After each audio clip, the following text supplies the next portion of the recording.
नमस्कार मित्रों। आज की इस वीडियो में हम आपको बताएंगे कि वह किस प्रकार का भोजन है जिसका सेवन करने से प्रत्येक मनुष्य की कम आयु में मृत्यु हो जाती है। मित्रों, प्रत्येक मनुष्य को जीवित रहने के लिए स्वस्थ भोजन की बहुत ज्यादा आवश्यकता होती है, परंतु आज के समय मनुष्य बिना सोचे समझे कुछ भी खा लेता है। वह यह भी नहीं सोचता कि इसका स्वास्थ्य पर क्या असर पड़ेगा और नुकसान करने वाले चीजों का सेवन करता रहता है, जो आगे जाकर उसके लिए अत्यंत दुखद परिणाम बन जाता है। मित्रों, वह किस तरह का भोजन है, कितने प्रकार का भोजन है जिसका सेवन करने से मनुष्य की कम आयु में मृत्यु हो जाती है? मित्रों, अधिकतर मनुष्य ये गलती करते हैं जो अनाप शनाप चीजों का सेवन करते हैं, जिससे उनकी कम उम्र ही मृत्यु हो जाती है। मित्रों, आज हम आप सभी को एक अत्यंत महत्वपूर्ण कथा के माध्यम से बताएंगे कि वह कौन से 3 प्रकार के भोजन हैं जिनका सेवन करने से मनुष्य की कम आयु में मृत्यु हो जाती है। मित्रों, वीडियो गहन जानकारी से परिपूर्ण है, इसीलिए इसे अंत तक जरूर देखना चाहिए। मित्रों, एक बार की बात है, भगवान भोलेनाथ और माता पार्वती कैलाश पर्वत पर विराजमान थे। तभी अचानक से वहां पर देवर्षि नारद जी पधारते हैं और देवर्षि नारद जी भगवान शिव और माता पार्वती जी को प्रणाम करते हैं। तब शिव जी कहते हैं, हे नारद जी, आप आज किस प्रयोजन से कैलाश में पधारे हैं? तब देवर्षि नारद जी कहते हैं, हे प्रभु, मैं यह जानने के लिए आपके पास आया हूं कि वह कौन से 3 प्रकार के भोजन हैं जिन्हें करने मात्र से प्रत्येक मनुष्य की कम आयु में ही मृत्यु हो जाती है। मनुष्य को किस प्रकार का भोजन करना चाहिए? किस प्रकार का भोजन मनुष्य की आयु बढ़ाने वाला होता है और किस प्रकार का भोजन मनुष्यों की आयु को कम करने वाला होता है, और भोजन को किस दिशा में मुख करके करना चाहिए? भोजन करने से पूर्व किसका ध्यान करना चाहिए? कृपा करके आप मुझे इन सभी प्रश्नों के उत्तर देने का कष्ट करें। तब भगवान शिव जी कहते हैं कि हे देवर्षि नारद जी, आपने आज समस्त मनुष्य जाति को एक बहुत ही महत्वपूर्ण ज्ञान देने के लिए यह प्रश्न किया है। यह प्रश्न प्रत्येक मनुष्य के लिए उतना ही महत्वपूर्ण है जितना कि भूखे मनुष्य के लिए भोजन। परंतु हे नारद जी, मैं आपको आपके इस प्रश्न का उत्तर एक अत्यंत कथा के माध्यम से दूंगा। तब नारद जी कहते हैं कि हे प्रभु, आप उस कथा को सुनाइए। मैं आपके द्वारा कही गई कथा को पूरा अंत तक अवश्य सुनूंगा। तब भगवान शिव जी कहते हैं कि मनुष्य जिस प्रकार का भोजन करता है, उसी के अनुसार उसका भाग्य और उसका अगला जन्म निर्धारित होता है।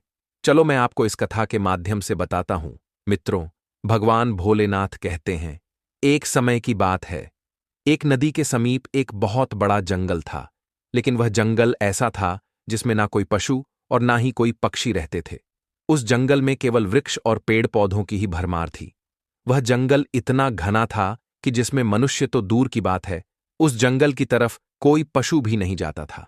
परंतु उस जंगल के मध्य भाग में वही नदी घूम कर आई थी जो जंगल के समीप थी, और उसी नदी में हंस, बतख, मोर तथा अन्य पशु पक्षी रहा करते थे। एक बार ऋषि भरद्वाज उस जंगल के अंदर नदी के पास से गुजर रहे थे। तब उनको बहुत ही सुंदर और विचित्र दृश्य दिखाई दिया, क्योंकि उस जंगल में ना कोई आता था और ना ही कोई जाता था, परंतु उसी नदी के समीप एक बहुत बड़ा आश्रम था जो देखने में बहुत पुराना लगता था, लेकिन फिर भी उसकी सुंदरता मन को मोह लेने वाली थी। वह आश्रम अत्यंत सुंदर और पवित्र दिखाई पड़ रहा था। उस आश्रम में कोई भी साधु संत नहीं रहते थे और ना ही उस आश्रम में शिष्यों को पाठ का ज्ञान दिया जाता था। वह आश्रम पूरी तरह से खाली था। अब भरद्वाज मुनि ने सोचा कि यहां कोई संत महात्मा भी नहीं है। चलो, आज मैं यहां पर विश्राम कर लेता हूं। भारद्वाज मुनि एक रात के लिए उस आश्रम में ठहर गए, और सुबह उठकर वे जब उस नदी के पास गए तो उन्होंने रास्ते में एक शव को देखा। अब भरद्वाज मुनि सोच में पड़ गए कि इस जंगल में तो कोई आता जाता भी नहीं है, तो यह लाश कहां से आई? वह लाश जो पड़ी हुई थी, वह शरीर से अत्यंत बलवान और हष्टपुष्ट जान पड़ती थी, जिसे देखकर ऐसा प्रतीत होता था कि मानो वह किसी बलवान पुरुष की लाश हो। उस लाश को देखकर मुनि अपने अंतर्मन से कहने लगे कि यह पुरुष कौन है और इसकी मृत्यु कैसे हो गई, तथा यह पुरुष इस जंगल में आखिर कैसे आया होगा। अब उस मरे हुए आदमी के बारे में जानने के लिए भरद्वाज मुनि चिंतित हो गए। तभी अचानक आकाश में उन्हें एक दिव्य प्रकाश दिखाई पड़ा, और वह दिव्य प्रकाश उस नदी के समीप आकर रुक गया, और उस दिव्य प्रकाश से एक दिव्य पुरुष प्रकट हुआ, और वह पुरुष उस नदी में स्नान करने के लिए चला गया। अब नदी में नहाने के बाद वह बाहर आया और उस मरे हुए पुरुष का मांस खाने लगा। उसने भर पेट उस मोटे ताजे मुर्दे का मांस खाया, और फिर वह फिर से दिव्य प्रकाश की ओर जाने लगा। वह दिव्य प्रकाश ऐसा जान पड़ता था कि मानो वह चमत्कारी प्रकाश हो। जब भरद्वाज मुनि ने देखा कि वह पुरुष अब उस दिव्य प्रकाश में फिर से विलीन होने वाला है, तभी उन्होंने उस पुरुष को आवाज लगाई और कहा कि हे दिव्य पुरुष, तुम कौन हो? तुम तो देवताओं के समान दिखाई पड़ते हो, किंतु तुम्हारा भोजन बहुत ही घृणित है। तुम मुर्दे का मांस क्यों खा रहे हो? ऐसा भोजन भला कोई देवता कैसे कर सकता है? तुम्हारा भोजन तो गंधर्व जैसा है। भला एक स्वर्ग से आया हुआ पुरुष ऐसा भोजन कैसे कर सकता है? उसने कहा, मेरे कारण ही आज मेरा भोजन ऐसा हो गया है। हे विप्र, मैं आपको बताता हूं कि मैंने अपनी जिंदगी में कौन कौन सी गलती की, जिसकी वजह से आज मुझे यह घृणित भोजन करना पड़ रहा है। हे महर्षि, मैं आपको मेरी कहानी सुनाता हूं। पूर्व काल की बात है। सुरम्य देश में मेरा एक राज्य था, जिसमें मेरे यशस्वी पिता शिववीर राज्य करते थे। इनका नाम दूर दूर तक प्रसिद्ध था। मेरे पिताजी परम धार्मिक व्यक्ति थे। मेरे पिताजी ने 2 विवाह किए थे, जिससे उनकी 2 पत्नियां थीं। उन दोनों पत्नियों से उन्हें एक एक करके 2 पुत्र हुए। मैं और मेरा भाई महायशस्वी पुरुष थे। मैं अपने पिता का सबसे बड़ा पुत्र था। मेरे परम यशस्वी पिता ने मेरा नाम देवराज रखा था तथा मेरे छोटे भाई का नाम राजवीर रखा था। हम दोनों भाई अपने नाम और काम दोनों से बहुत अधिक प्रसिद्ध थे। हमारी जिंदगी बहुत सुख से बीत रही थी। फिर एक दिन अचानक मेरे पिताजी का देहांत हो गया, और पिताजी की मृत्यु के बाद मुझे सुरम्य देश का राजा बना दिया गया, और मैं वहां सावधानी के साथ राज्य चलाने लगा। अब राज्य करते हुए कई साल बीत गए। फिर एक दिन मुझे आध्यात्मिक शक्ति के बारे में पता चला, और मैं वैरागी बन गया। और उसी दिन मैंने अपने पूरे राज्य में घोषणा करवा दी कि मैंने राजपाट का त्याग करने का निर्णय लिया है, और मृत्यु पर्यंत तपस्या करने का निश्चय करके मैं जंगल में रहने के लिए चला गया। सुरम्य देश का राज्य मैंने अपने छोटे भाई राजवीर को सौंप दिया और उसे राजा बना दिया। उसके बाद फिर मैं यहां इस नदी के पास आ गया, और यहां पर आकर मैंने कठोर तपस्या करना आरंभ कर दिया, और मैंने 1000 वर्षों तक इसी नदी के पानी में बैठ के तपस्या करता रहा। मेरी तपस्या को देखते हुए सभी देवतागण मुझसे प्रसन्न हुए, और मेरी तपस्या के प्रभाव से मुझे ब्रह्मलोक की प्राप्ति हुई। लेकिन ब्रह्मलोक पहुंचने के बाद भी मुझे भूख और प्यास अधिक सताने लगी, क्योंकि ब्रह्मलोक में किसी को भी ना तो भूख लगती है ना ही प्यास लगती, परंतु मेरी समस्त इंद्रियां भूख से तिल मिला उठती थीं। हे मुनिवर, मैंने अपनी इस दुविधा के निवारण के लिए मैं ब्रह्मलोक के सर्वश्रेष्ठ देवता ब्रह्मा जी के पास में गया और उनसे पूछा, हे भगवान, मैंने तो सुना है कि ब्रह्मलोक में किसी भी प्राणी को भूख और प्यास नहीं लगती है, फिर मुझे भूख और प्यास क्यों सता रही है? कृपया आप मुझे इस बात को बताइए कि मैं वह कौन सी चीज का सेवन करूं जिससे मुझे भूख से तृप्ति मिल जाए। फिर ब्रह्मदेव ने मुझसे कहा कि हे राजन, पृथ्वी पर दान धर्म करने पर ही व्यक्ति इस लोक में भूख प्यास से मुक्त हो पाता है, परंतु हे राजन, ना तो आपने अपने जीवन काल में कभी भी दान नहीं किया, द्वार पर आए भिखारी को द्वार से ही वापस लौटा दिया, उसे दान कभी नहीं दिया। आप एक राजा थे, आपने अपने राज्य महल की समस्त प्रजा को खुश रखा, परंतु तुमने राज्य महल में रहकर भी द्वार पर आए अतिथियों को भोजन नहीं दिया, और आपने सदैव भी अनुचित भोजन किया है, और साथ ही आप बिना स्नान किए ही भोजन किया करते थे, जो कि शास्त्रों के हिसाब से गुनाह माना गया है। साथ ही भोजन शुरू करने से पहले तुमने कभी ईश्वर का धन्यवाद नहीं किया, क्योंकि अगर आपको भोजन की प्राप्ति हो रही है तो वह किसकी वजह से हो रही है, आपको उसके लिए प्रार्थना करनी चाहिए, और वही आपने नहीं किया। हे राजन, इसी कारण से तुम्हें यह पाप लगा है, इसीलिए तुम्हें ब्रह्मलोक में रहते हुए भी भूख और प्यास का कष्ट उठाना पड़ रहा है। जब आप जीवित थे तब आपने जीवित रहते हुए अनेक प्रकार के आहार का अकेले ही सेवन किया है। दूसरों को नहीं दिया है, जिससे तुम्हारा शरीर तो बलवान बन गया, किंतु तुम्हारा पुण्य क्षीण हो गया। और मैं एक दिन महर्षि भरद्वाज पधारेंगे और उन्हीं के द्वारा तुम इस पाप से मुक्ति पा सकोगे। इस प्रकार से जब ब्रह्मा जी ने उस राजा को इसके पीछे का राज्य बताया, तो अब उस दिव्य पुरुष ने सारी हकीकत मुनि भरद्वाज को बता दी और कहने लगे, मैं एक आम इंसान था, परंतु मेरी कुछ गलतियों की वजह से मेरा शरीर कभी नष्ट नहीं होता है और मैं रोज आकर अपने शरीर का कच्चा मांस खाता हूं। यही मेरा आहार है। न जाने कब मुनि भरद्वाज यहां पर पधारेंगे और मुझे इस कष्ट से मुक्ति दिलाएंगे। अभी तक मैंने यह सोचते सोचते लगभग 120 वर्ष बिता दिए हैं और मैं आज भी महर्षि भरद्वाज की राह देख रहा हूं। राजा देवराज का इस प्रकार से कथन सुनकर महर्षि भरद्वाज बोले, हे राजन, कहो, आपके सौभाग्य से मैं यहां पर आया हूं। मैं ही मुनि भरद्वाज हूं। कहिए राजन, मैं तुम्हारी किस प्रकार से सहायता कर सकता हूं? ऐसा भोजन तो स्वयं यमराज भी नहीं ग्रहण करते। अब उस दिव्य पुरुष ने भरद्वाज मुनि की तरफ देखा और उन्हें हाथ जोड़कर प्रणाम किया और कहने लगा, हे विप्र, आपको प्रणाम है। मेरा भोजन पहले ऐसा नहीं था। राजा देवराज अत्यंत प्रसन्न हुए और जमीन पर लेटकर भरद्वाज के चरणों को वंदन करने लगे। राजा देवराज ने कहा, हे मुनिवर, कृपया आप मुझे इस घृणित आहार से मुक्त कीजिए तथा जिस पाप के कारण मुझे यह प्राप्त हुआ है, उस पाप से भी मुझे मुक्त कीजिए। मैं इस प्रकार का भोजन करते करते निरा हो चुका हूं। इस भोजन से मुक्त होने के बाद मुझे अक्षय लोक की प्राप्ति हो सकेगी। हे विप्र, कृपया आप मुझ पर कृपा करें। राजा देवराज की दुख भरी बातें सुनकर मुनि भरद्वाज को उन पर दया आ गई। अब महर्षि भरद्वाज ने उस राजा के शरीर को जैसे ही छुआ, उस राजा का मृतक शरीर वहां से अदृश्य हो गया और वे उस पाप से मुक्त हो गए। और फिर महर्षि भरद्वाज से आज्ञा लेकर वे उस दिव्य प्रकाश में विलीन होकर ब्रह्मलोक को चले गए। अब भगवान शिव जी देवर्षि नारद जी को समझाते हुए आगे कहते हैं कि हे नारद जी, इस प्रकार से उस राजा देवराज को दान न करने के पाप से मुक्ति मिली। इस प्रकार से उचित भोजन करने के कारण ही सुरम्य देश के महाराज को ब्रह्मलोक में रहने पर भी तृप्ति नहीं मिली और उन्हें पृथ्वी लोक पर आकर स्वयं का ही मांस खाना पड़ा। हे नारद जी, अब मैं तुम्हें भोजन के कुछ नियम बताता हूं। आप इन नियमों को ध्यान से सुनिए। भोजन शुरू करने से पहले आपको यह 2 काम करने हैं। पहला काम, आपको भगवान को धन्यवाद करना है जिसकी वजह से आपको यह भोजन मिल रहा है।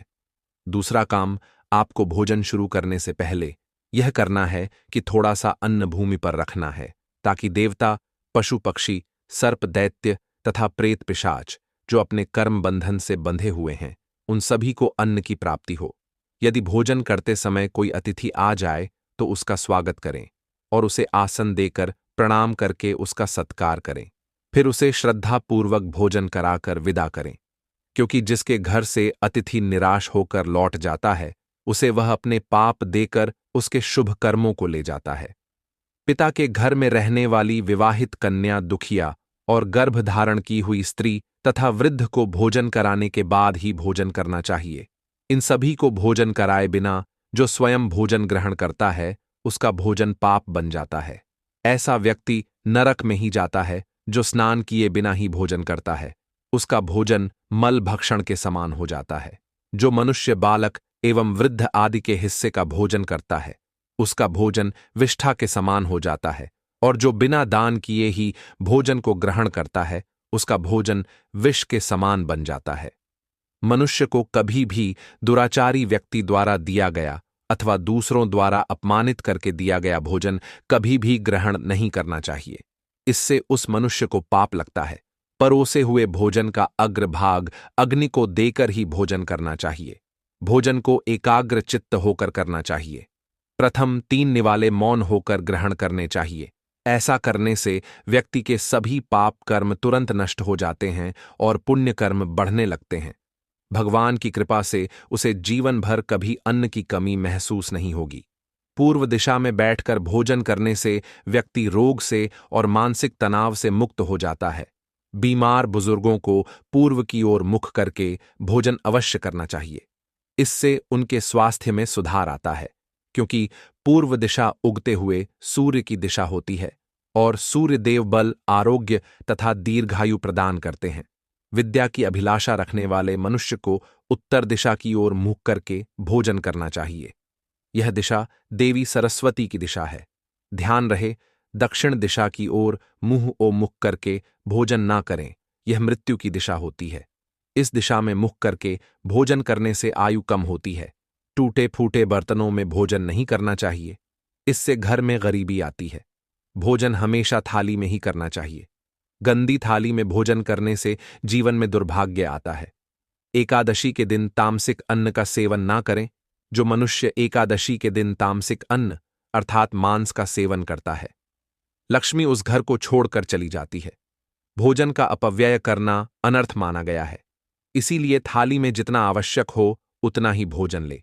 अगर कोई व्यक्ति साथ में भोजन कर रहा हो तो उसका भोजन समाप्त होने तक उठकर नहीं जाना चाहिए, इससे पितृदेव नाराज हो जाते हैं।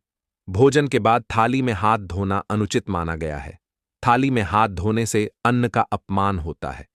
भोजन के बाद थाली में हाथ धोने वाले लोग नीच योनि में जन्म लेते हैं और व्यक्ति को बिस्तर पर बैठकर कभी भी भोजन नहीं करना चाहिए। ऐसा करने से व्यक्ति कई प्रकार के रोगों से ग्रसित हो सकता है। भोजन केवल जमीन पर आसन बिछाकर उस पर बैठकर ही करना चाहिए। भोजन करते समय दिशाओं का ध्यान रखना बहुत ही आवश्यक होता है। यदि गलत दिशा में बैठकर अथवा गलत दिशा में मुख करके कोई भोजन करता है तो ऐसा भोजन करने से व्यक्ति को उसके अनिष्ट परिणाम प्राप्त होते हैं। अगर कोई को भोजन के ऊपर से कोई पैर रखकर चला गया हो अथवा कोई व्यक्ति भोजन को लांघ कर चला गया हो तो ऐसे भोजन को कभी खाना नहीं चाहिए।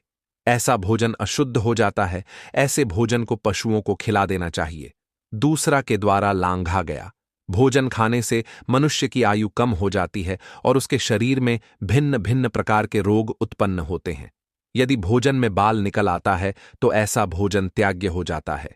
यदि अन्न बाल निकलता है तो उसे ईश्वर को कभी प्रसाद के रूप में नहीं चढ़ाना चाहिए और ना ही स्वयं खाना चाहिए। ऐसा भोजन प्रेतों को प्राप्त हो जाता है। ऐसा भोजन करने से मनुष्य की कम आयु में मृत्यु हो जाती है। मनुष्य को दूसरों के लिए परोसा हुआ भोजन भी नहीं खाना चाहिए। जो मनुष्य दूसरों का भोजन छीन के खाता है अथवा किसी को बिना दिए ही स्वयं उस अन्न का उपभोग करता है, उससे देवी अन्नपूर्णा रुष्ट हो जाती है। भोजन हमेशा सभी में बांटकर खाना चाहिए। दूसरों के हिस्से का भोजन करने से मनुष्य के पुण्य कर्म नष्ट हो जाते हैं। पवित्र आसन पर बैठकर अपने पैरों को भूमि पर रखकर पूर्व की ओर मुख करके ही अन्न को ग्रहण करना सर्वोत्तम माना गया है।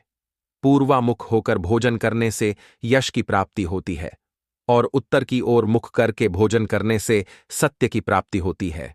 दोनों हाथ, दोनों पैर तथा मुख को पानी से धोकर ही भोजन करना चाहिए।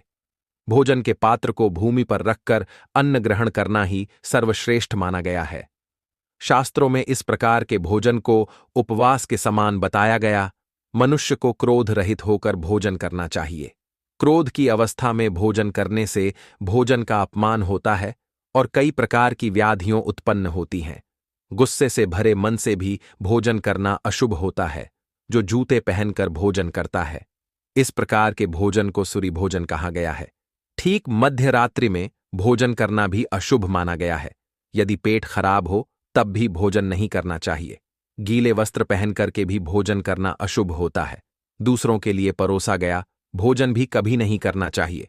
सोते हुए खड़े होकर टूटे फूटे पात्र में भूमि पर रखकर अथवा हाथ पर रखकर भोजन ग्रहण करने से दरिद्रता आती है। भोजन करते समय वेदों का उच्चारण नहीं करना चाहिए। शास्त्रों के अनुसार स्त्री को पति के भोजन के बाद ही भोजन करना चाहिए। यदि पति घर से दूर हो तो पति को ध्यान करके भोजन ग्रहण करना चाहिए। इससे पति की आयु लंबी होती है और स्त्री सदा सुहागिन रहती है। पति से पहले भोजन करना शास्त्रों में अशुभ माना गया है। इससे पति की आयु कम हो जाती है। भोजन करते समय सिर पर छत अथवा वृक्ष की छाया अवश्य होनी चाहिए। केवल एक वस्त्र पहनकर भी भोजन करना अनुचित होता है अथवा नग्न अवस्था में भोजन करना अशुभ होता है। इससे जीवन में दुर्भाग्य आता है। सवारी पर बैठकर अर्थात किसी वाहन में बैठकर भी भोजन ग्रहण करना अनुचित होता है। साथ ही बिस्तर पर बैठकर भोजन करने से व्यक्ति की आयु कम हो जाती है। हंसते हुए अथवा रोते हुए भोजन करना अनिष्ट का कारक होता है। इससे गले में अन्न फंसकर प्राण जाने का भी खतरा बना रहता है। अब भगवान शिव जी कहते कि हे देवर्षि नारद जी, अब तो आपको आपके प्रश्नों का उत्तर मिल गया होगा कि वह कौन सा भोजन है जिसे मनुष्य को करना चाहिए और वह कौन सा भोजन है जिसे मनुष्य को कदापि नहीं करना चाहिए। तब देवर्षि नारद जी कहते हैं, हे प्रभु, अब मुझे मेरे प्रश्न का उत्तर मिल चुका है और मैं समझ चुका हूं कि वह कौन सा भोजन है जिसकी वजह से मनुष्य की कम आयु में मृत्यु हो जाती है। अब मैं आपके द्वारा सुनाई गई कथा को संपूर्ण लोक में विख्यात करूंगा। मित्रों, शिव जी ने यह भी बताया कि सात्विक, शुद्ध और प्रेम पूर्वक बना भोजन ही आयु, बल, बुद्धि और शांति को बढ़ाता है। नारद जी को शिव जी ने सिखाया कि भोजन को भगवान को अर्पित करके शुद्ध मन से खाना चाहिए, तभी वह अमृत समान बनता है। मित्रों, ये कहानी समाप्त होती है। ऐसी ही वीडियो के लिए वीडियो को लाइक और चैनल को सब्सक्राइब करें। यदि वीडियो पसंद आई हो तो कमेंट जय भोलेनाथ जरूर लिखें।